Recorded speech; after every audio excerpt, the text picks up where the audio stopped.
Profesor Dr. Arif Satria atas sambutannya. Hadirin sekalian, Bapak Ibu para tokoh bangsa sekalian, nanti kami juga akan memberikan kesempatan kepada sejumlah tokoh bangsa yang akan memberikan testimoninya untuk acara It's Me pada malam hari ini. Namun sebelumnya marilah kita dengarkan terlebih dahulu sambutan sekaligus tausiah halal bihalal yang akan disampaikan langsung oleh Menko Polhukam Republik Indonesia, Bapak Profesor Dr. Mahfud MD. Kepada yang terhormat Profesor Dr. Mahfud MD, kami persilahkan.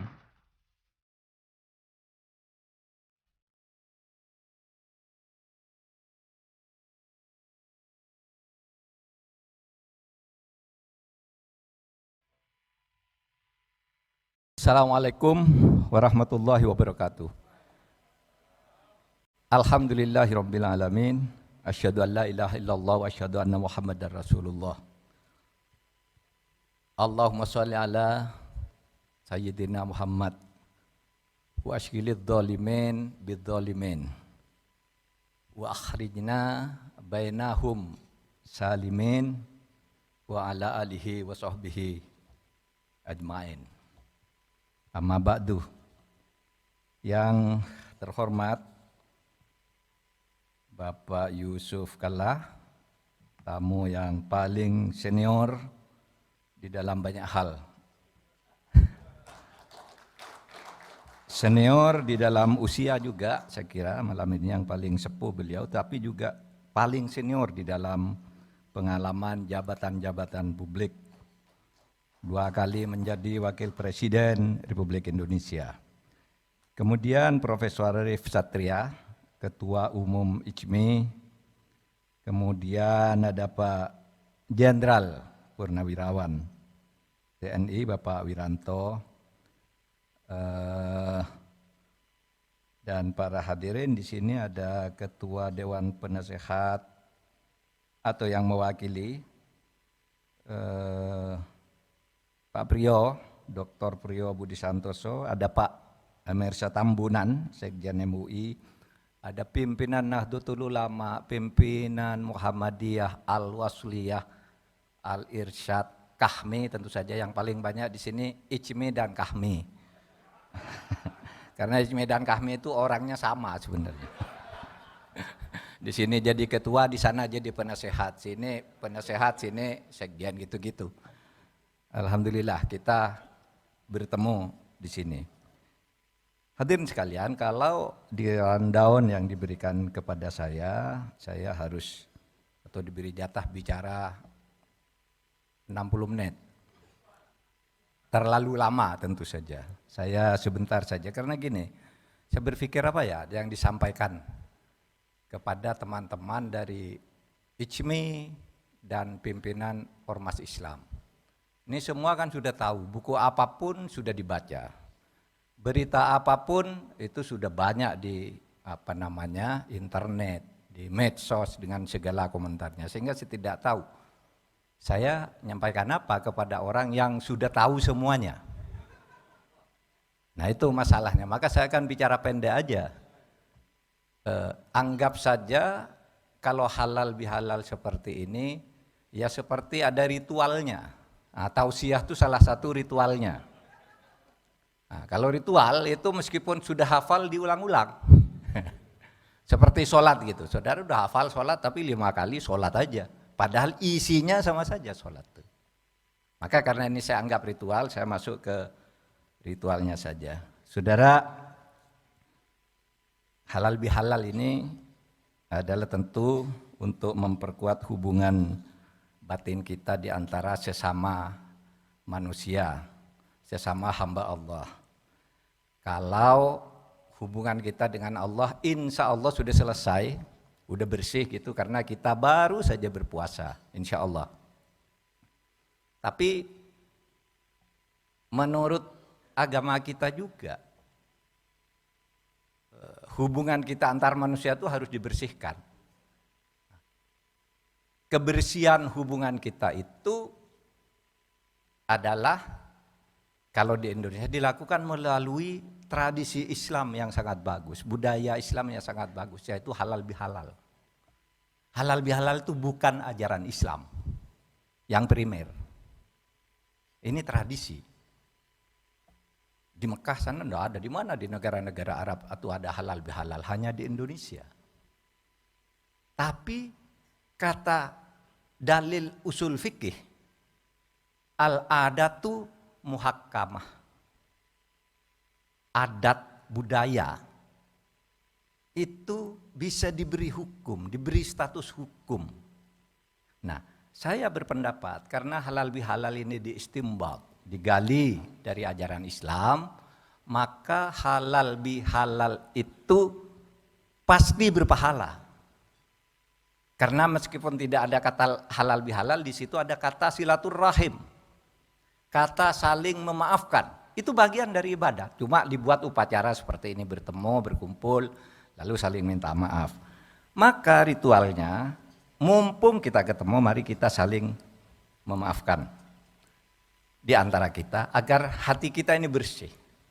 Karena kalau hati sudah bersih dari kotoran-kotoran itu, ya insya Allah kita bekerjanya lebih enak satu sama lain. Oleh sebab itu tadi yang dinyanyikan oleh Opik itu menarik. Tombo ati. Tombo ati itu ada 5. Itu dikutip dari kitab At-Tibyan, karya Imam Nawawi. Bahasa Arabnya saya hafal sejak kecil. Bunyinya begini. Ya. Khomsun hunna dawaul qalb. Ada 5 hal yang bisa menyembuhkan hatimu dari keresahan-keresahan. Pertama, qiraatul Quran. Baca Quran. Qiraatul Quran wa qiyamul lail, lalu salat malam. Maca Quran lan maknane salat wengi lakonono. Itu dulu konon di Indonesia diterjemahkan ke dalam bahasa Jawa, itu dulu yang menerjemahkan itu adalah Kiai Bisri Mustafa. Bisri Mustafa itu ada ayahnya Mustafa Bisri.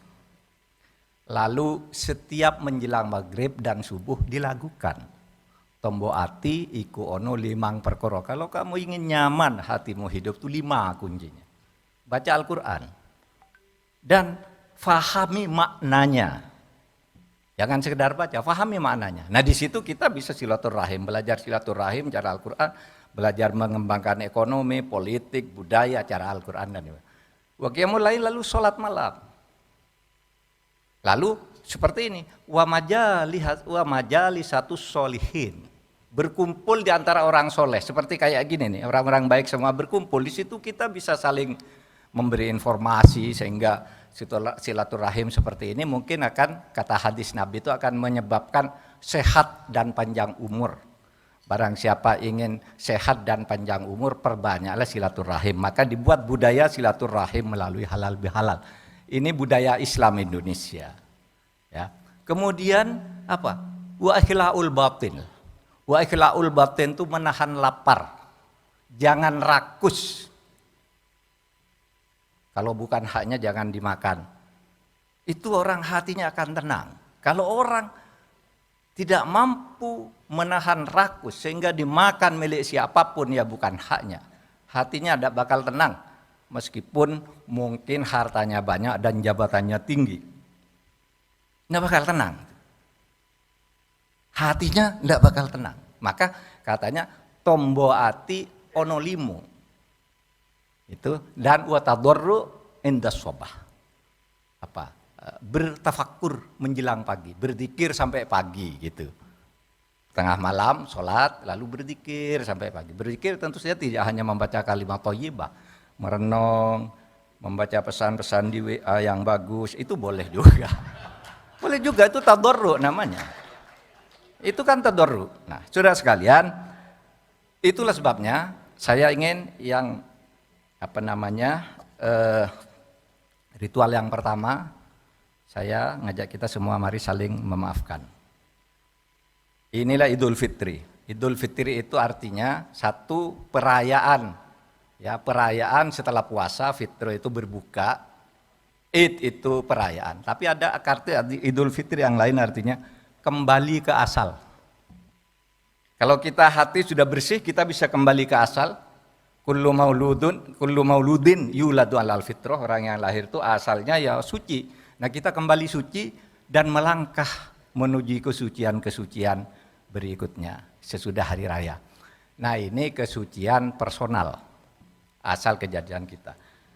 Karena saya Menteri Bidang Politik, maka saya akan mengajak kita berpikir sejenak. Mari kita Idul Fitrikan negara Republik Indonesia ini. Bukan personal.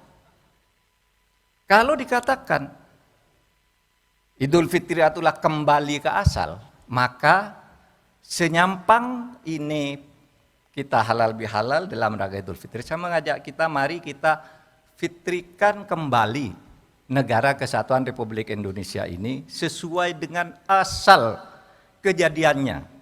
Kalau asal kejadian manusia itu fitrah, beriman, itu asal kejadiannya, tapi melanggar sesudah menjalani hidup. Nah, Indonesia juga asal kejadiannya apa? Nah, saudara sekalian, salah satu hal penting dari asal kejadian Indonesia ini adalah Indonesia ini dibangun sebagai negara yang disebut religious nation state. Negara kebangsaan yang religius, negara kebangsaan yang berketuhanan, negara kebangsaan yang beragama. Itu kuncinya. Apa cirinya? Karena beragama, berketuhanan. Sedangkan Tuhan itu setiap manusia bisa menyebutnya beda-beda. Itu menarik. Tuhan tuh, saya baru berkata begini, alangkah tolerannya Tuhan kita Allah Subhanahu wa Ta'ala itu. Kenapa? Coba. Kalau kita sholat Jumat, itu imam membacakan Al-Quran, ya ayyuhalladzina amanu taqullah. Hai orang yang sudah beriman, bertakwalah kamu kepada Allah. Allah sebut dirinya itu Allah. Tapi kalau bicara ke manusia, terkadang Tuhan itu mengatakan, ya ayyuhan nasu budu robbakum. Hai manusia, sembahlah Tuhanmu. Tidak bilang, hai manusia sembahlah Allah, tidak. Karena Allah tahu manusia Tuhannya itu sebutannya beda-beda. Maka Allah begitu toleran, sembahlah Tuhanmu. Ya ayyuhan nasu budu robbakum. Atau di kalimat lain, ya ayyuhan nasu taqu robbakum. Bertakwalah kepada Tuhanmu. Siapa Tuhanmu? Setiap orang, setiap pemeluk agama, sebutan atau zat Tuhannya itu bisa dihayati secara berbeda-beda. Itulah sebabnya kita menciptakan Indonesia ini sebagai negara religious nation state, bukan Islamic nation state. Tuhan kita berbeda-beda di antara pemeluk agama dan di situ kita dipersatukan oleh keberbedaan. Nah, saudara sekalian, apa ciri religious nation state itu? Satu, toleran.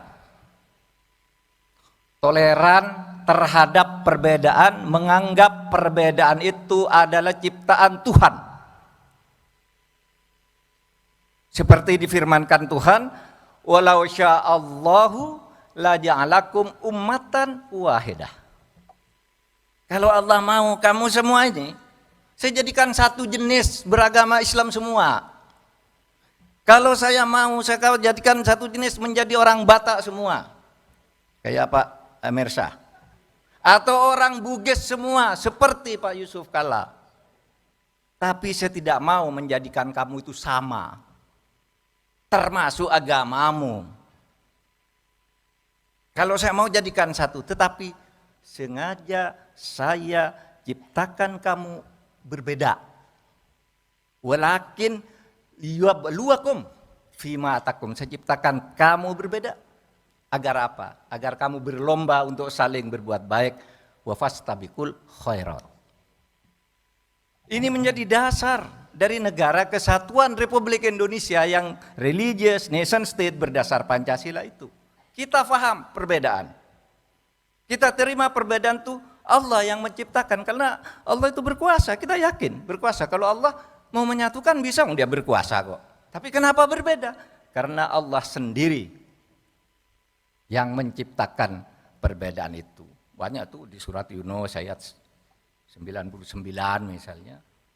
Walau sya'allahu la'amana kulluhum man fil ardi jami'a afa anta tukrihan nas.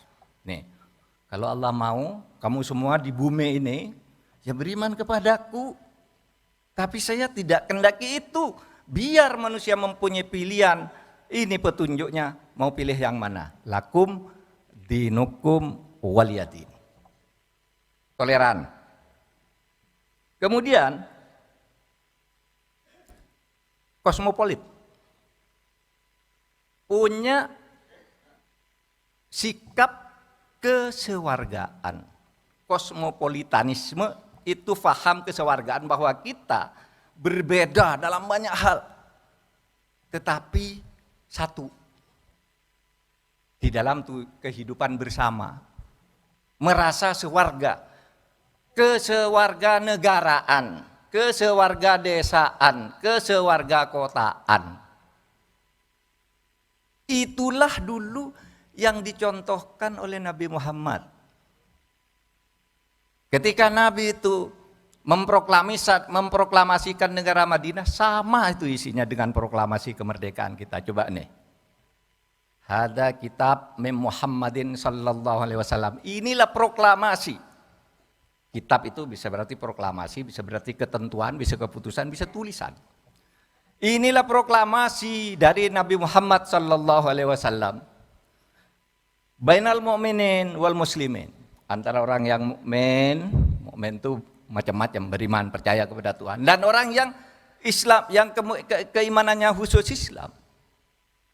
Wa baina Yasrib wa Quraisy. Dan antara orang Yasrib dan Quraisy, pendatang, orang baru dan sebagainya, Ansor. Waman tabi'ahum, dan semua puak-puak yang ikut mereka. Falahiqo bihim wajahada ma'ahum. Menyatakan bersatu dan berjuang. Ini sama nih dengan proklamasi. Kami bangsa Indonesia. Bangsa. Ada suku bangsa Bugis, Madura, Batak, Jawa. Mana itu? Bangsa, menjadi bangsa dari suku bangsa itu.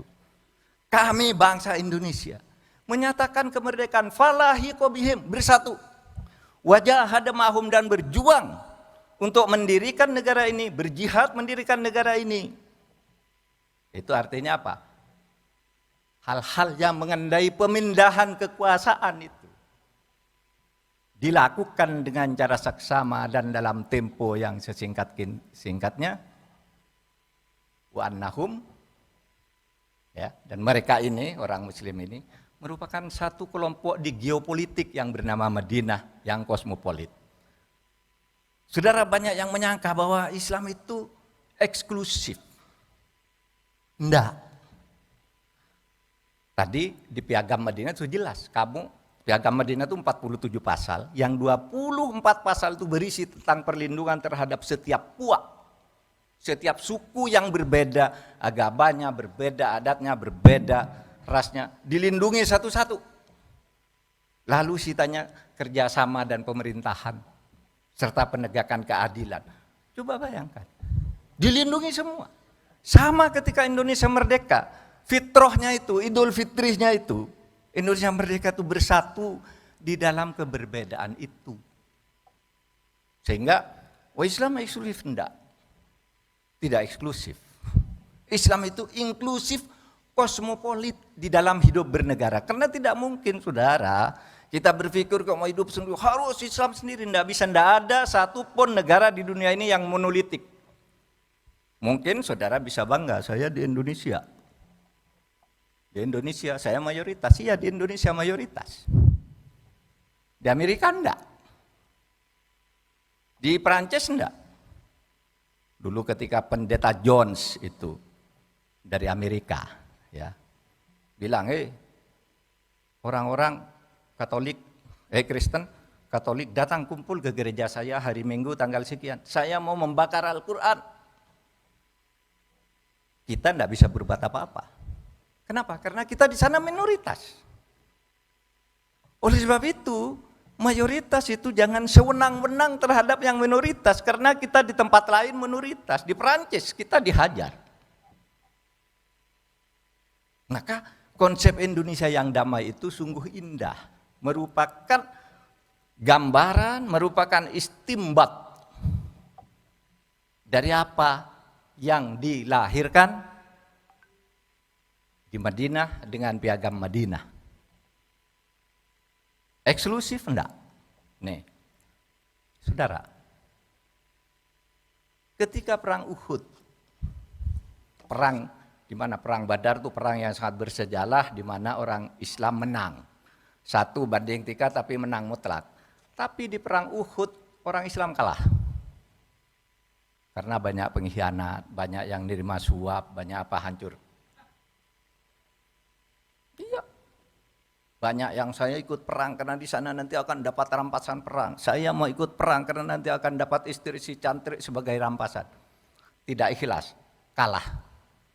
Nah, di dalam kekalahan ini ada cuplikan sejarah kecil. Cuplikan sejarah kecil di mana di dalam pasukan Islam itu ada seorang bernama Muhairik. Siapa itu Muhairik? Muhairik ini adalah seorang penduduk negara Madinah yang beragama Yahudi. Ikut perang di dalam perang Uhud. Ketika Nabi diserang panah dari berbagai penjuru, para sahabat berebutan menjadikan dirinya sebagai tameng agar Nabi tidak kena panah. Salah seorang yang mengorbankan dirinya ini adalah Muhairik. Sehingga apa? Dia meninggal.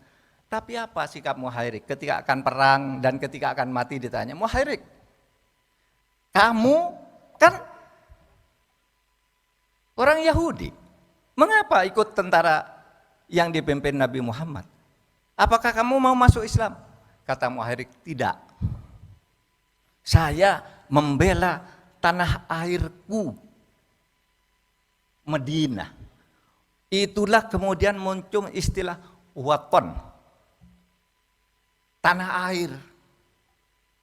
Lalu di Indonesia dibuat sebuah adagium hubbul waton minal iman. Itu bukan hadis.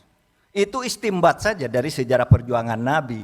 Bahwa orang mencintai agamanya itu, mencintai negaranya itu dianggap bagian dari refleksi keimanan. Seperti kita mencintai Indonesia karena kita punya iman kepada Allah. Saya ingin beribadah kepada Allah dan saya harus punya sebuah tanah air yang merdeka dan berdaulat. Karena saya beriman kepada Allah. Sama Muhairik begitu. Kenapa kamu ikut perang Muhairik? Iya, saya membela tanah air. Ini kan Muhammad, iya saya cinta Muhammad. Dia seorang yang jujur, al-amin. Apakah kamu tidak mau Islam? Tidak. Ketika sudah tertembak panah kan mati Muhairik. Apakah kamu masih tidak mau Islam? Tidak. Tidak, saya tetap Yahudi. Tapi kalau saya meninggal kelak, berikan seluruh hartaku kepada Muhammad untuk perjuangan waponi al-Madinah. Tanah airku Madinah. Jadi Madinah itu bukan negara eksklusif Islam, itu negara kosmopolit. Itulah sebabnya ketika Nabi Muhammad masuk ke Mekah, lalu para ibu-ibu pada ketakutan, wah ini Muhammad dirikan negara, habis kita dibunuh. Nanti kalau Islam berkuasa, lalu apa? Nabi Muhammad nyuruh istrinya, Aisyah, kamu sebagai sesama perempuan bilang sama ibu-ibu itu, bahwa katanya, Muhammad datang itu bukan untuk mengislamkan orang Nasrani. Ini, katakan tuh kepada ibu-ibu. Katakan. Saya datang bukan untuk mengislamkan orang Nasrani, bukan untuk mengislamkan orang Yahudi, bukan untuk mengislamkan orang yang tidak Islam. Apa kata Nabi? Wa innama bu'ittu lid-dini al-hanifiyah as-samhah. Saya diutus ke muka bumi ini untuk membawa agama yang lurus, hanif dan toleran. Hadis ini hadis sahih, tapi kalau kita yang ada di sini sebagian besar itu hafalnya innama bu'itsu liutammima makarimal akhlak.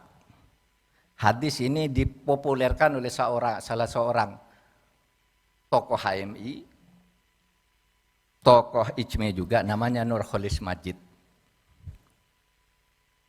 Hadis ini tidak populer di Indonesia, tapi ini sahih. Ketika Nabi mengatakan, saya diutus bukan untuk memaksa kamu masuk Islam kok. Saya membawa agama lurus, tapi kalau kamu tidak mau, kami toleran terhadap perbedaanmu. Karena itu tanggung jawab. Maka dalam hubungan kebangsaan di dunia ini, kita bisa bekerja untuk maju bersama. Lakum dinukum waliyadin, agamamu sada, agamamu, agamaku. Nah, saudara sekalian, itulah kemudian yang menjadi dasar. Mengapa sekarang ormas-ormas Islam yang besar di Indonesia ini, seperti Muhammadiyah, Nahdlatul Ulama, Al-Wasliyah, Al-Irsyad, dan sebagian yang terbesar, menganggap konsep Islam tentang umat Islam dalam bernegara itu adalah wasatiyah.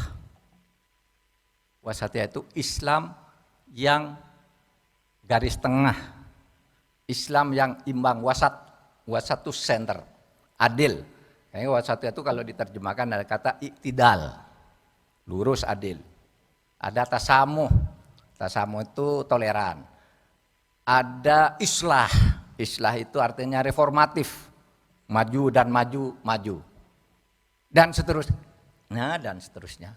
Lalu sebab itu pada akhirnya saya ingin katakan, saudara sekalian, ada 3 pilar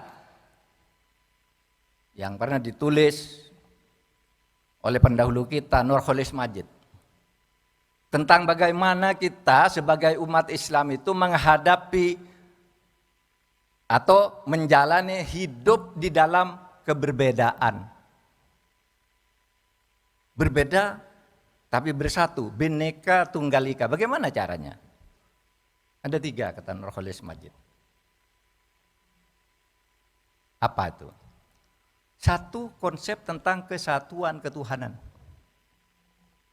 Bahwa pada dasarnya semua manusia itu percaya kepada satu Tuhan.